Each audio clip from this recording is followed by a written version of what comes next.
Halo teman-teman semua, jumpa lagi kita podcast bersama Ikatan Wajib Pajak Indonesia. Halo Pak Rento, hari ini masih tersenyum terus nih Pak? Ya, selalu semangat Mas Awan untuk menegakkan keadilan di dunia perpajakan ini, Mas. Oke, luar biasa Pak Rinto ya bersama kita tiap hari teman-teman ya. Hari ini kita lagi-lagi mau bahas mengenai KY ya, Komisi Yudisial. Mhm. Mengenai apa nih Pak? Menyangkut kode etik hakim atau gimana nih? Jadi kita ini ada ini Mas Awan, kita menerima dokumen, ada 3 respon yang berbeda ini Mas, dari KAY sendiri Mas Awan. Maksudnya atas Ini masalahnya sama? iya, atas perkara terkait kode etik dan pedoman perilaku hakim Mas Awan, KIPPH. Oke, Nah, ini juga ada nama Mas Fungsiawan kemarin yang juga ini Mas, malah ditegur Mas ya, iya, oleh KAY itu Mas. iya. Langsung langsung saja Mas, saya tunjukkan. Ah, Nah. Nah, ini Mas. Nah, ini Mas. Ini yang dari PT Arion Indonesia Mas Awan. oke. Nah, nah, ini KY meresponnya adalah ini Mas. Bentar, ini yang dari ini. Kita memohon investigasi. Ini responnya KY-nya. Hmm, Nah, ini Mas. Ini kan terkait dengan ini Mas. Ada kode etik. Adanya pertemanan dengan tim tergugat dengan hakimnya Mas. Nah, ini kita buktikan. Ini semua kita buktikan Mas. hmm, Nah, ini responnya dari KY adalah seperti ini, Mas.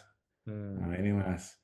Komisi Yudisial telah menerima laporan saudara melalui surat pengaduan 28 Juni 2024, nah, tercatat nomor sekian-sekian, pada Hmm. pokoknya melaporkan Majelis 3A Pengendalian Pajak atas dugaan benturan kepentingan dan surat kelengkapan laporan tanggal 31 Juli 2024 dan pada pokoknya menyampaikan kelengkapan Hmm. data penjelasan atas laporan yang disampaikan sebelumnya. Berdasarkan hasil verifikasi atas laporan dan kelengkapan tersebut dapat disampaikan terkait laporan saudara menyatakan Majelis 3A diduga memiliki konflik kepentingan dalam persidangan gugatan pengadilan pajak karena Hmm. berasal dari instansi yang sama dengan kuasa hukum tergugat tidak ditemukan cukup bukti, Mas, Oke. yang menunjukkan adanya konflik kepentingan sebagaimana saudara maksud sehubungan dengan hal tersebut, maka laporan saudara dinyatakan tidak dapat diterima. Apabila di kemudian hari saudara menemukan bukti adanya dugaan pelanggaran kode etik dan pedoman perilaku hakim yang dilakukan oleh para terlapor, saudara dapat melaporkannya kembali kepada Komisi Yudisial.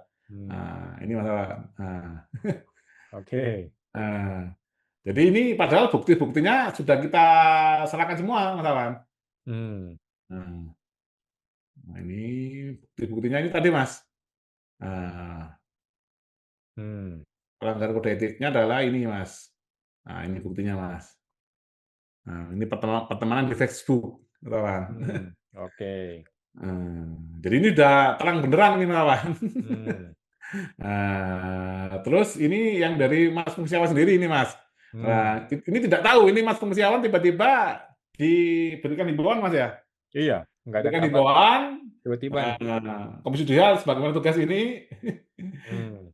terus tentang advokasi hakim untuk mengambil langkah hukum atau langkah lain terhadap orang perseorangan, kelompok orang atau badan hukum yang merendahkan kehormatan dan keluhuran martabat hakim. Hmm. Nah, jadi Oke. Komisi Yudisial yang harusnya mengawasi hakim malah malah melindungi hakim, Mas. Mengawasi masyarakat nih. Lah iya Mas, berdasarkan informasi yang kami terima berkaitan status persidangan dengan nomor perkara, nah, Hmm. disediakan di Majelis 7B 31 Oktober 2024 di Pengadilan Pajak telah terjadi perbuatan mengganggu ketertiban persidangan yang dilaksanakan secara online. Oleh Hmm. karena itu, kami menghimbau saudara untuk menaati tertib persidangan dalam rangka menjaga kehormatan dan keluhuran martabat hakim dan Hmm. pengadilan. Ya ini juga kami yang sangat kecewakan dari IWPI Mas Awan. Hmm. Justru yang merendahkan martabat hakim, hakimnya itu sendiri Mas Awan, karena tidak paham hukum acara, memaksakan Hmm. kehendak. Itu yang Hmm. sering kami lakukan Mas Awan. Jadi kami Hmm. menghadirkan ahli pun kadang nggak boleh Mas. Hmm. Padahal itu adalah hak para pihak Mas Awan. Terus Hmm. yang paling sering juga tidak mau membacakan ini Mas, penetapan ketua pengadilan pajak. Hmm. Nah, itu juga sering sekali Mas Awan. Terus benturan kepentingan, baik Hmm. langsung maupun tidak langsung. Maksudnya ini kan kalau ada pertemanan di Facebook itu sudah terang benderang Mas Awan, gitu loh, Mas. Gitu Hmm. loh. Hmm. Jadi seharusnya kalau hakimnya ini berjiwa besar Mas, mentaati peraturan perundang-undangan, itu hakim harus ini Mas minta minta diganti hakimnya Mas. Jangan Hmm. disidangkan terus sampai selesai Mas Awan. Karena kan Hmm. sudah ada protes nih Mas dari Hmm. para pihak terkait dengan adanya pelanggaran kode etik. Hmm. Betul Mas Awan. Nah ini kasusnya Mas Awan juga aneh nih Mas. Ada himbauan, nggak tahu ini laporannya juga nggak tahu ini Mas ya. Nggak Laporan tahu terhadap laporan yang mana kan nggak ada ini Mas. Terus siapa yang melaporkan, ya siapa masalahnya yang apa, melaporkan? Apakah Mas Musiawan juga sudah dipanggil sebagai pelapor misalkan Mas? tidak ada. Ya, lah kasus kami dari PT Arian pun kan Hmm. tidak pernah dipanggil Mas Awan. Tiba-tiba Hmm. langsung diputuskan tidak ada. Ini Mas bukti yang kuat kan itu Mas. Hmm. Nah, ini cara-cara yang tidak elegan terhadap ini menurut saya ini Presiden patut mempertimbangkan keberadaan Komisi Yudisial ini Mas Awan. Hmm. Jadi kayaknya kurang efektif Komisi Yudisial ini Mas Awan karena Hmm. melihat ini Mas kasus Yara Frikar Mas. Nah Oke. itu kan berarti kan saking ini Mas tidak bisa mendeteksi Komisi Hmm. Yudisial dengan sebenarnya dengan Kejaksaan Agung menangkap Yara Frikar kemarin Hmm. ditemukan 920 miliar di rumahnya itu Hmm. berarti ini mohon maaf Mas ya ini lembaga ini malfungsi Mas. KY gagal. Kayaknya gagal Mas Awan. Lah, Hmm. gimana tidak gagal Mas? Orang yang niat Mas buat laporan itu effort Mas Awan. Tidak semua Hmm. orang Mas mau melapor. Sekarang Hmm. ada saya melapor, Mas Fungsiawan melapor. Lah, ini kok malah justru kita yang ditegur gitu loh, Mas.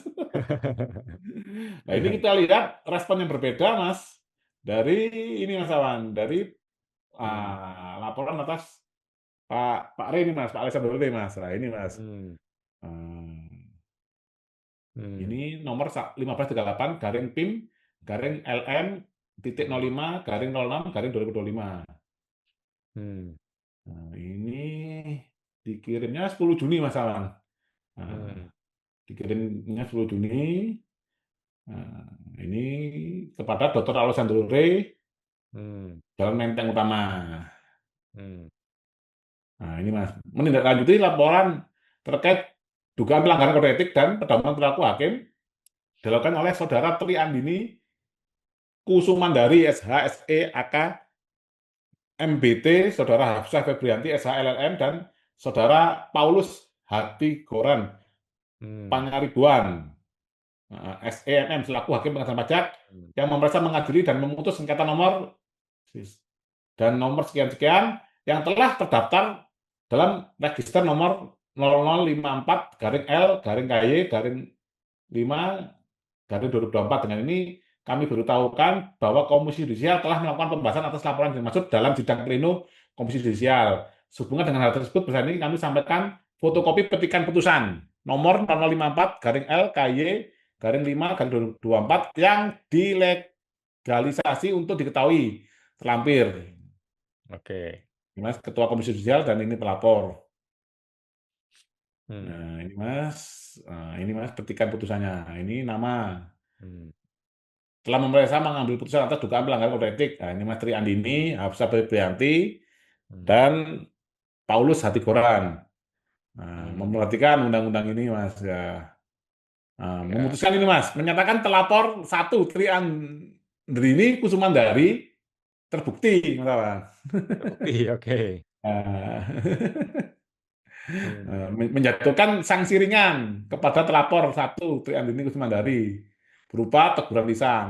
Hmm. Nah, ini memang enak, Mas. Jadi hakim itu, Mas. Karena pengawas hakimnya ini, Mas, sabar, Mas Awan. Jadi hanya teguran lisan dan telapor dua Hafsah Febrianti tidak terbukti, Mas. Nah, memulihkan nama baik telapor dua. Hmm. Menyatakan telapor dua dan tiga tidak terbukti, Mas Awan. Hmm. Ya, seperti itu, Mas Awan. Hmm. Jadi saya tidak cukup bukti. Nah, sudah kita kasih bukti, Mas Awan malah yang ditegur. Hmm.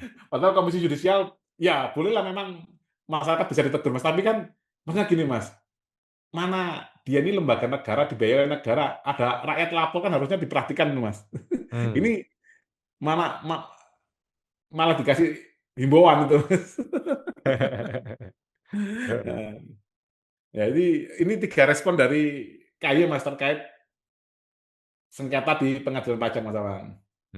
Oke, siap. Terima kasih Pak Mmm. Rinto ya. Mudah-mudahan tidak ada versi keempat, kelima nanti ya, Ya. eee, dengan berbagai alasan untuk menghindari tanggung jawab dan tugas pokok dari KY ya. Ya, kalau bagi saya sangat ini Mas ya, kalau kita umat beragama Mas, tamparan keras Mas, kasus Yahya Afrikar itu Mas. Karena kan berarti KY selama ini gimana, gitu loh Mas. Dan Mmm. KY kalau kalau mau tahu permainan di PN dan lain-lain, saya beritahu Mas. Wah, sangat banyak. Udah itu kelihatan nyata Mas sebenarnya Mas. Oke. Mulai dari apa Mas ya, sistem IT-nya dan lain-lain itu semuanya apa Mas ya, kayak mencari keadilan itu susah Mas. Dan Mmm, KY harus di atasnya itu, gitu loh Mas. Kalau KY normatif aja ya seperti ini Mas Awan. mmm, Ada yang melanggar pun masih dikasih lisan apa Mas, teguran ringan kan Mas. mmm. Ya, harusnya sangat-sangat diperhatikan bahkan kalau perlu kasih teguran keras, tapi malah santai-santai aja kasih lisan ya. Iya.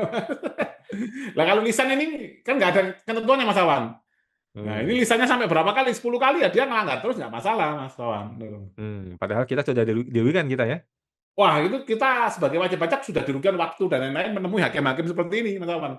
Cuman bagi Ya, KY, lah gimana? Mungkin target penerimaan pajak kan juga dari orang-orang ini, Mas Awan. Jadi ya saling ini mmm, melindungi atau gimana kita nggak tahu tuh, Mas Awan. mmm. Oke, siap. Ya, Terima kasih Pak Rinto ya sudah menjabarkan kepada oke. kita semua mengenai respon KY terhadap, pelanggaran-pelanggaran yang kita adukan ya. Ada 3 jenis Iya. respon dari KY. Terima kasih Pak Rinto, sampai jumpa lagi Pak di podcast berikutnya. Oke, Mas. Mari Pak. Sama-sama, Mas.